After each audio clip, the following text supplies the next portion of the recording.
We're talking deadline day, which approaches very quickly indeed. Thursday is the final day for Premier League clubs to make their transfers in or out.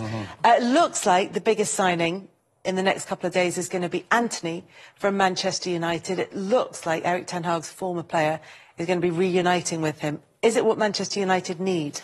Well, I think when I watched the Langer the other day, and obviously they've got a lot of, he's got a lot of potential and they've got high hopes for him. But I think that when you look at Antony and the way he cuts in, I was watching some of his stuff again on the weekend, and he gives me an Iron Robben vibe about him, the way he cuts in, the way he links play, his skills, the goals he scores.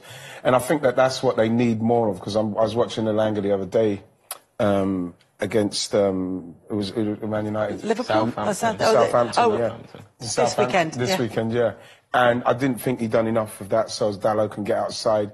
And I don't think they get enough goals themselves with a player coming in like that and then just curling it in.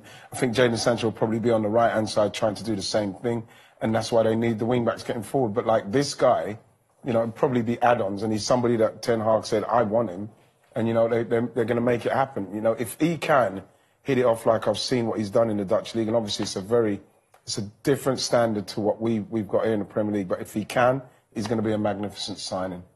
And the fact that they've given Erik ten Hag £80 million to spend on a player that is very clearly linked with him, that is very clearly his player, it's a message in a sense as well.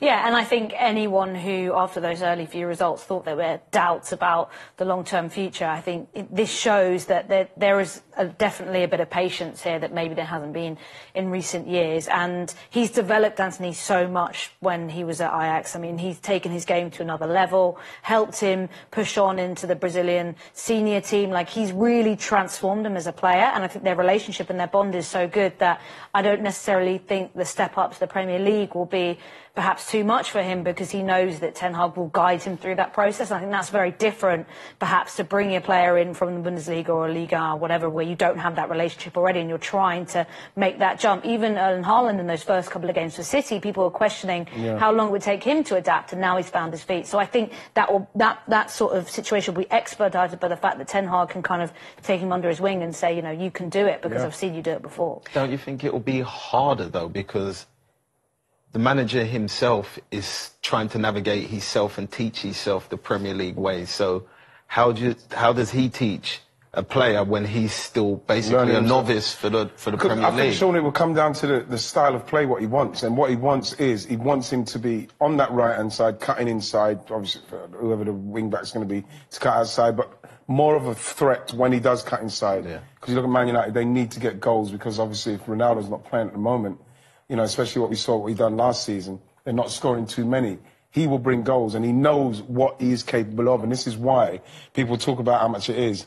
I've got no problem with that. I think you have to pay what you have to pay now. It's just the way it goes. And like I say, if he can fulfil, because Ten Hag trusts him, he's going to be a top player here. I think I think Ten Hag is also, unlike some other managers that have come into new clubs, obviously Antony hasn't been part of the pre-season, but I think he's had such a long pre-season now where he would have been doing all that prep, and even once he finished at Ajax, all that prep of all the other teams, to know that once he's got the players and he would have had targets at the start of the window, I think he would have known how it was going to fit, and it won't be that he needs to rush and for it to make sense. But, I mean, who knows, because United have been burnt how many times before? But he's also, Ten Hag, made a point of saying the players aren't doing what I'm asking them to do. This is not about them executing my poor plan. This is about them poorly executing my instructions. So finally he's got a player in, pretty much, who knows exactly what he wants. Well, that's exactly right, because, like, he's saying, you know something, I'm going to buy him because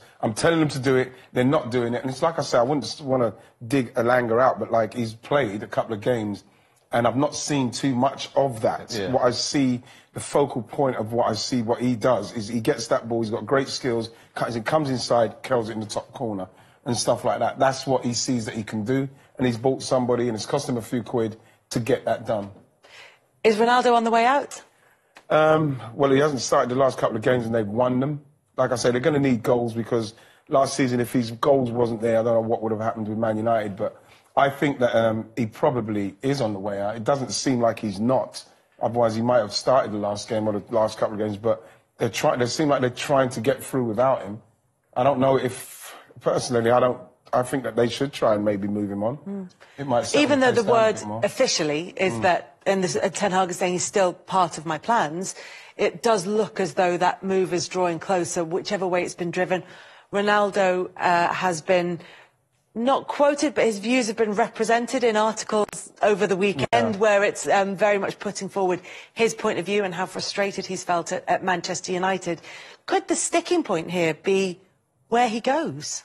Yeah. It's wages. I mean, really, who can afford And him? the entourage that comes with it. Yeah, I just don't know who can afford to take on that, everything, not just financially, but everything that comes with having a player like that. I think that's why he's running out of options. I mean, thinking about where Arsenal were with Aubameyang and how that went right down to the wire, as I'm sure lots of people have seen in the recent documentary, like how that went down to the wire and they had to figure something out because there were so few clubs that could afford to take him. And I think that's going to be the same situation right up until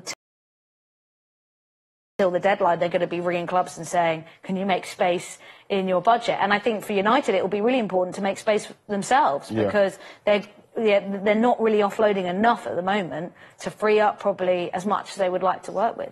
Look, it's horrible to say, but maybe it's time for him to accept he might be part of it. He's in rotation and he's not the main person because at the end of the day he is getting old. He looks phenomenal. He still works hard, and as you said, Daddy, he still gets you loads of goals. But at the minute, it looks like the team's going in a different direction. They're picking up better results without him in the team. So maybe he either fits into the way they play, or he comes off the bench and does what he has to do. That's the way I look at it. Because, like Flo said, he's going to have problems getting rid of him, and at the minute, it doesn't look like anybody wants to take him. As Manchester United are starting to build a bit of momentum, they've got Leicester on Wednesday, which, given Leicester's start to the season, might mean that Manchester United can make it 3 wins in a row. Yeah, you look at Leicester, they look, even against 10-men Chelsea, they didn't look great. I thought Chelsea did do well in respect of defensively when they did go to 10 men, but they were still, for me, for a team with 10 men, still playing through Leicester very easily. In the end, winning a game that I thought that Leicester should have been taking more advantage of. And, you know, we're sitting with Fofana, you know, it looks like he's going to be going to Chelsea and, you know, for big money. But the fact is that that's what happens with Leicester. They do move on, these players. They move on. And it does feel very much, with all due respect to them, a stepping stone-y. That's good. That's the vibe I get from it. The point was that space was always filled by a younger player who was coming up, or at least, like Fofana, had come in and developed a little bit before he got put into the first team. And that doesn't, it's the gaps behind the players who are moving on that might well be the issue. But Fofana to Chelsea, to play potentially alongside Koulibaly, looks an excellent choice for Chelsea. Yeah, I would ask Thomas Tuchel how many defenders does he need? How many is enough? Because he is kind of stockpiling these now, but we know the issues they've had with injury, and they've got players who are a little bit older as well. So it makes sense for him as well, because he wants to play Champions League football. But yeah, I would be quite concerned about Leicester, and there's been these concerns now for well over a season, really. Last season was difficult. Fans weren't happy with that. I haven't had the best summer recruitment-wise. They've lost a lot of players, a lot of big characters as well. And you just don't really see where the reset and where the rejuvenation is going to come from. Is it going to be Rodgers stepping down, or is it going to be more players having to make way? Because it's just not working now. And he keeps coming out and saying we want belief, we want bravery, but that's not going to solve a lot of his issues. So a good few days then for Manchester United, who register much-needed back-to-back wins for the first time since February. And have a look at this. It ends what was a nightmare losing run away from home, where they'd lost their last 7 on the road, conceding 21 goals in the process. But they've ended that with that much-needed win in that game. And to be honest, after what happened on Monday against Liverpool, are we seeing this, kind of those shoots of recovery under Erik ten Hag at United? There's definitely confidence and consistency and understanding that. But, you know, maybe it was a bit too early of us to judge him coming into what we know was really, really difficult, but they've turned a corner. But it's still early. They've got to keep going with that momentum and keep going with the style that he's trying to implement. Yeah.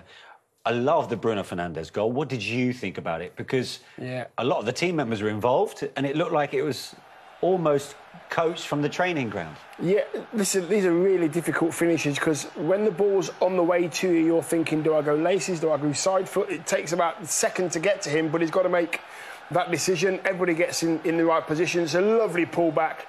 You know, it's a fair distance out, and he sticks it in the corner with his side foot. listen, I would expect him to hit the target. And he now is starting to influence the game a little bit more like he did start of last season. Yeah. What that does do is add fuel to this theory. He plays better without Ronaldo in the lineup. What do you think?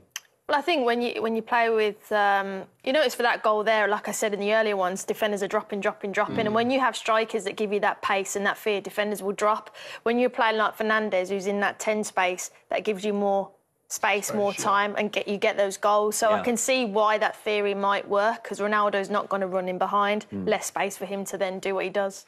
One interesting incident in that game, should Southampton have had a penalty for a handball, or maybe 2 handballs on Scott McTominay? I don't know.